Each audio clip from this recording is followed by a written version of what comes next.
भारत माता की। आवाज गुजरात तक पहुंचनी चाहिए। भारत माता की। भारत माता की। सुंधा माता की। आशापुरा माता की। सारणेश्वर महादेव की। भगवान ऋषभदेव की। आई माता की। बाबूजी महाराज की। चार भुजानाथ की। लक्ष्मीदास जी महाराज की। भारत माता की।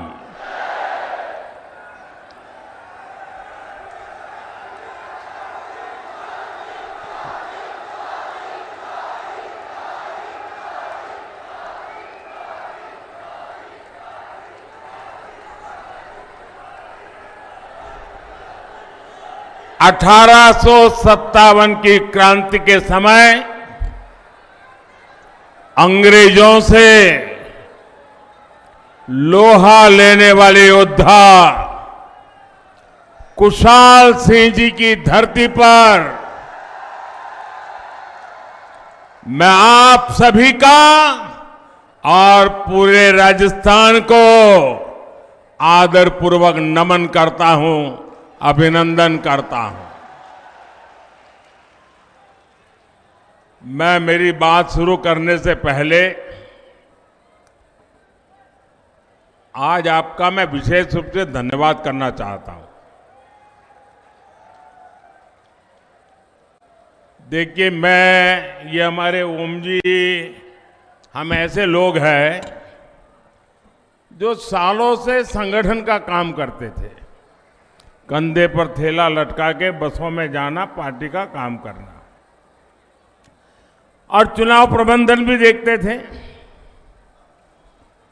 लेकिन कभी चुनाव में कोई हमें कहे कि आपको सभा मिलेगी, बड़े से बड़े नेता की मिलेगी, तो भी हम कहते हैं कि साहब हम तो सभा तो करेंगे, लेकिन सुबह 11 बजे मत दो, देना है तो 2 बजे, 3 बजे, 4 बजे दे दो। 11 बजे संगठन का काम करते समय भी मैं भी, अरे भाई बड़ा मुश्किल हो जाता है, सुबह लोग निकलते नहीं है। लेकिन मैं देख रहा हूं ये पाली की ताकत, पाली के लोगों का प्यार, पाली के कार्यकर्ताओं की मेहनत। सुबह सुबह इतनी बड़ी जनता जनार्दन, एक प्रकार से जनसागर मैं देख रहा हूं।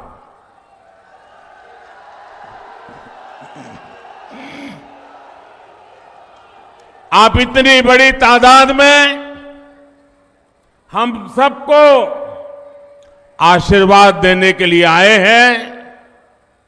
मैं आप सबका हृदय से बहुत बहुत आभार व्यक्त करता हूं।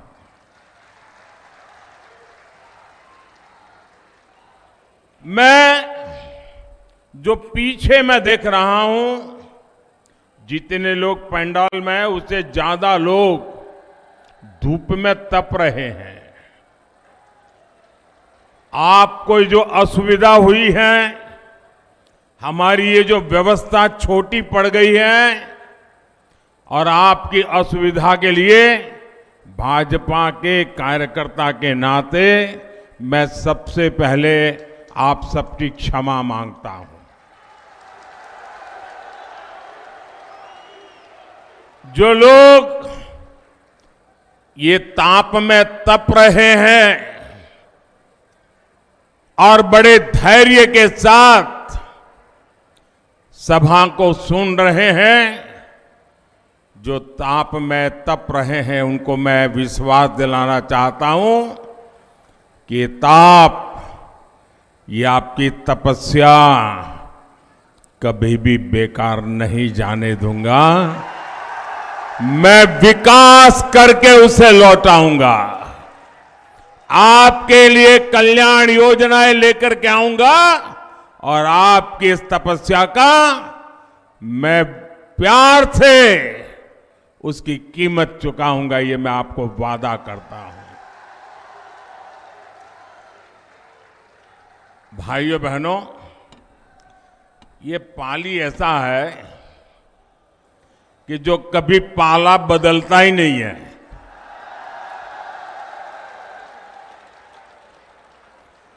और पाली की दूसरी भी ताकत है। पाली वालों को मालूम नहीं है कि नहीं है, मुझे मालूम नहीं। हिंदुस्तान में कहीं भी जाइए और खास करके मेरे गुजरात में जाके देखिए, कोई जिला ऐसा नहीं मिलेगा जो पाली वाला वहां भाजपा का झंडा लेके खड़ा न हो। आप तमिलनाडु में जाके किसी को पूछोगे तो बोले पाली का हूं। वो यहां तो पाला बदलता नहीं है, लेकिन जहां जाता है वहां नई पारी भी खेल लेता है। ये ताकत है पाली की। और मेरे गुजरात में तो पाली और सिरोही से जो हवा आती है वो गुजरात को भी ताकत देती रहती है।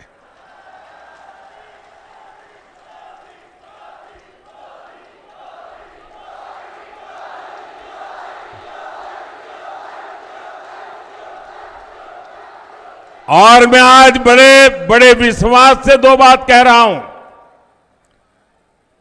पाली का भाजपा का कार्यकर्ता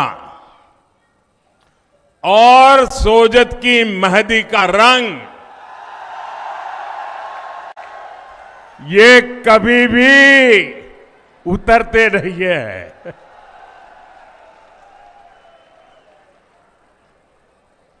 पाली के मेरे भाइयों बहनों, वाकई आज आपने दिल खुश कर दिया।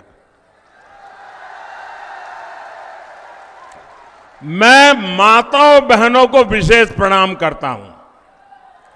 माताओं बहनों को विशेष प्रणाम करता हूं क्योंकि राजस्थान में आमतौर पर माताएं बहनें इस प्रकार से बाहर कभी आती नहीं है।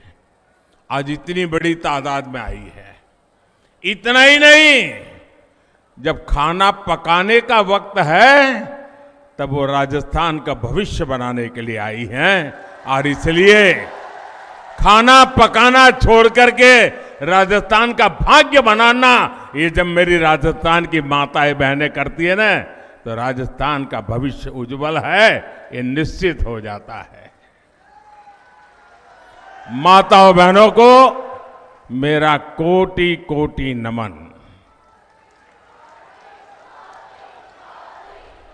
साथियों, मैं पिछले कुछ दिनों से राजस्थान में जहां जहां गया हूं, राजस्थान के लोगों को जहां जहां मिला हूं, एक स्वर से एक ही आवाज सुनाई दे रही है। हर कोई कह रहा है, जन जन की है यही पुकार,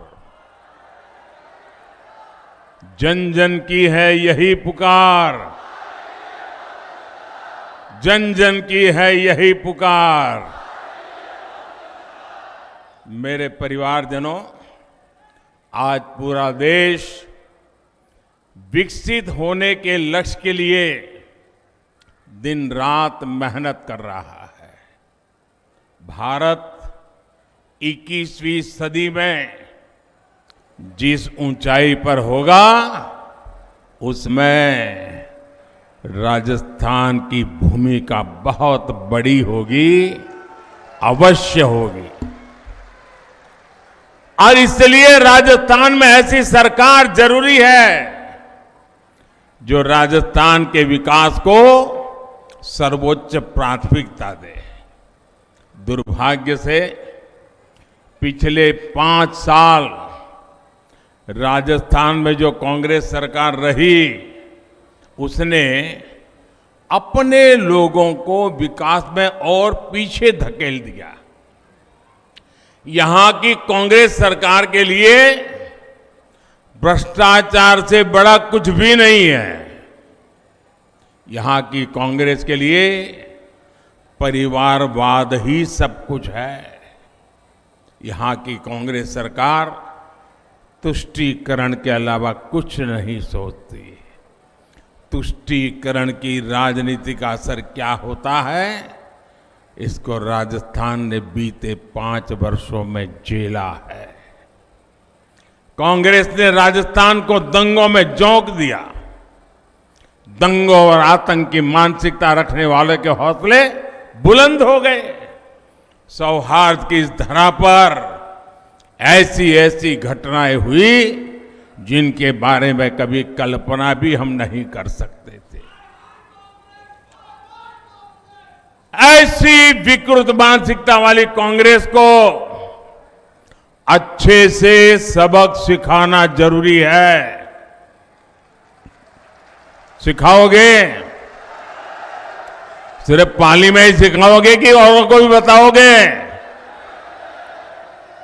मेरे परिवारजनों, कांग्रेस और उसके गठबंधनिया गठबंधन की ये पहली हरकत नहीं है। सनातन को लेकर इन्होंने क्या क्या कहा है, ये पूरे देश ने देखा है। मेरी माताएं बहनों ने तो बहुत आक्रोश व्यक्त किया है। कांग्रेस और उसके साथी सनातन को खत्म करने का ऐलान कर रहे हैं।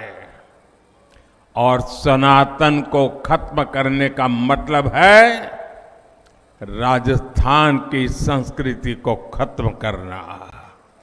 क्या ये करने देंगे आप? ये करने देंगे? ये कांग्रेस के कारनामे चलने देंगे? एक गठबंधनिया गठबंधन के करतूत मान्य करेंगे? साथियों, हम सब तो भली भांति जानते हैं, यहां जालोर जिले में कानीवाड़ा में हनुमान जी का प्राचीन मंदिर है।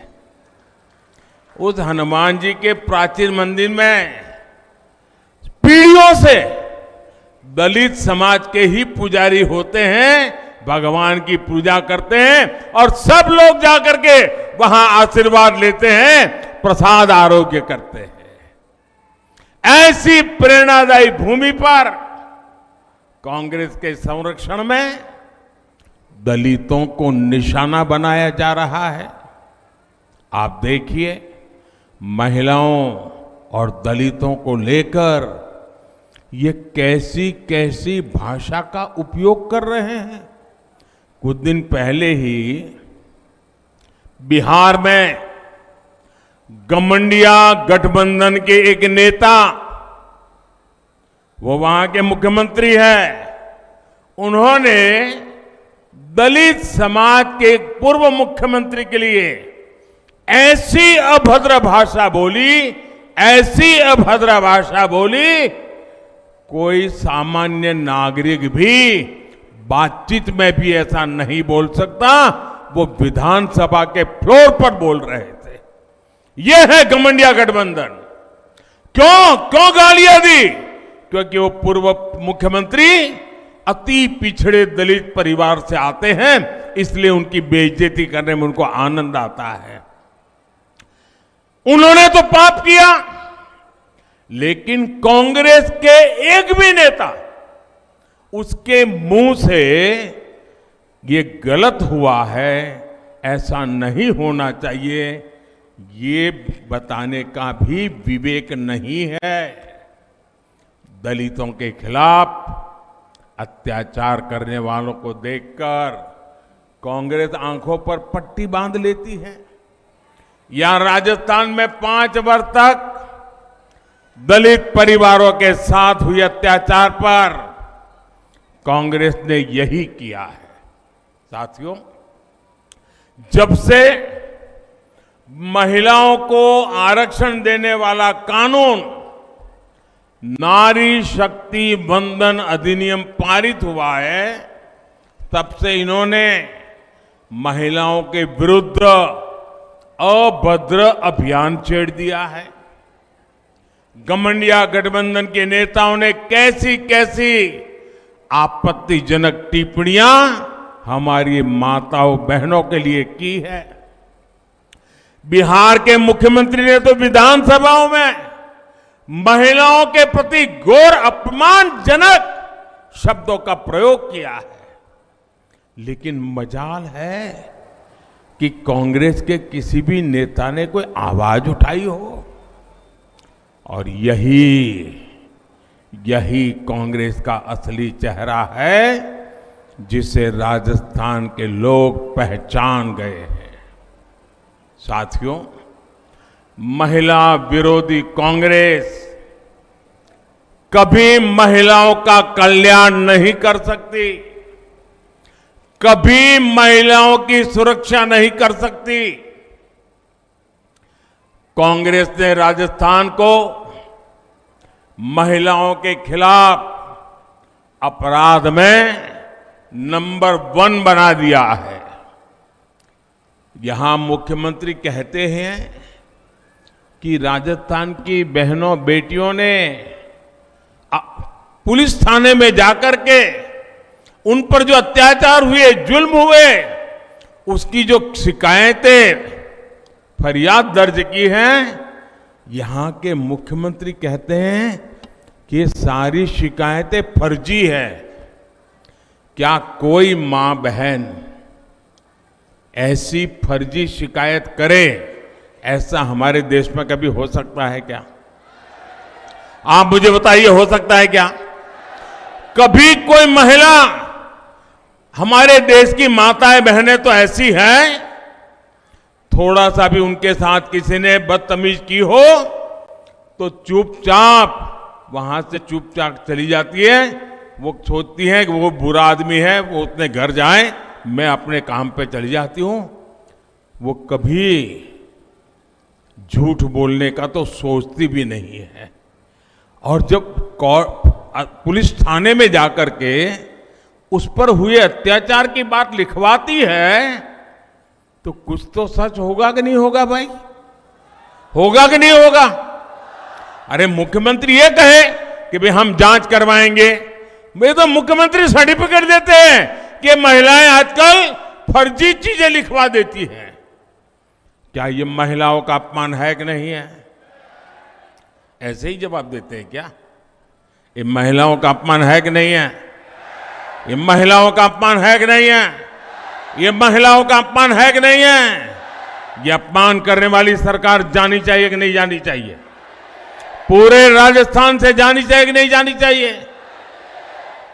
इतना ही नहीं, ये मुख्यमंत्री का सबसे करीबी मंत्री विधानसभा में इस अत्याचार को ये कहकर के उचित ठहराता है कि राजस्थान तो मर्दों का प्रदेश है। क्या मर्द इसलिए मर्द कहलाते हैं कि इस प्रकार से पाप करते हैं? ये मर्दों का अपमान है कि नहीं है?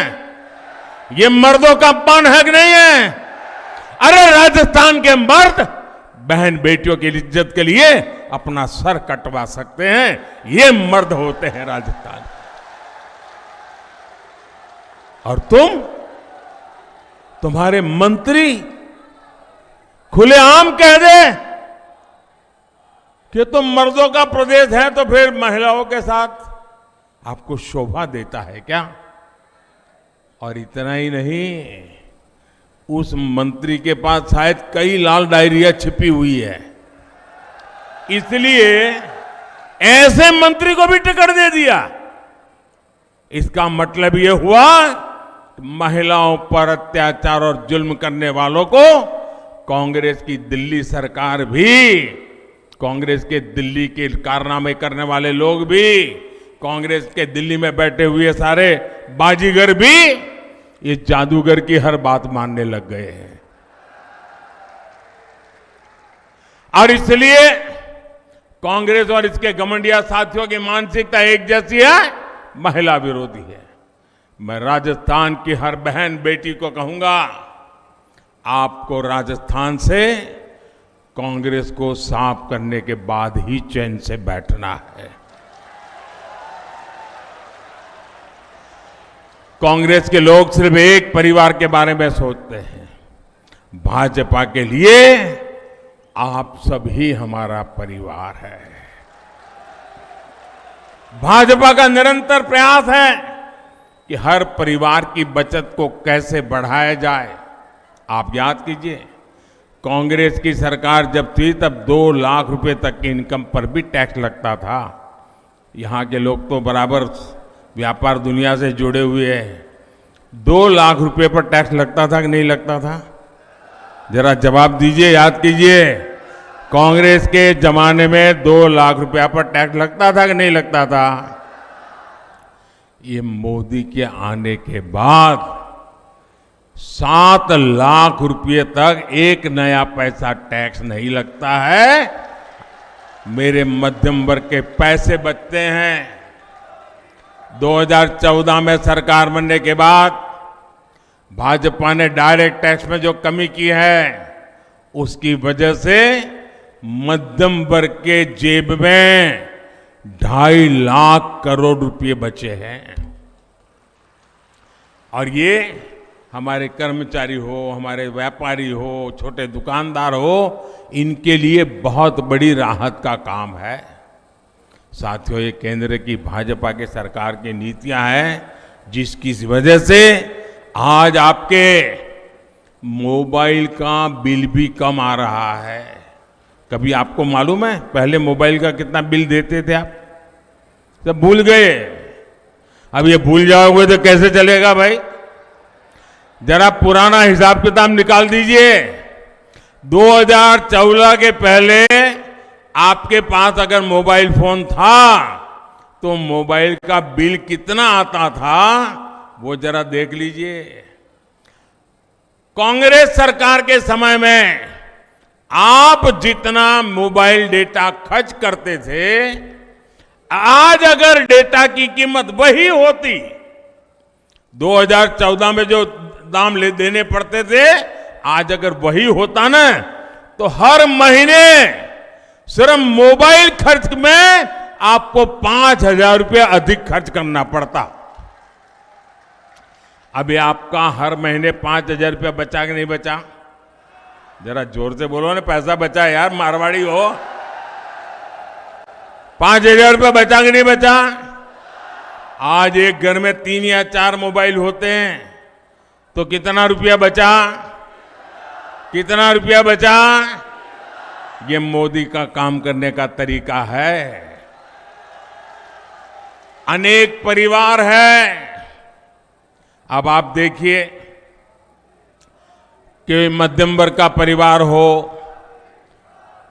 कोई गरीबी से लड़कर के बाहर आया हुआ नया नया मध्यम वर्ग में आया है, लेकिन परिवार में बुजुर्ग माँ बाप हो और मान लीजिए एक डायबिटीज जैसी बीमारी आ गई, तो उसको हर महीने जो दवाई लेनी पड़ती है ना, 1,000-2,000 रुपया का अतिरिक्त खर्चा हो जाता है।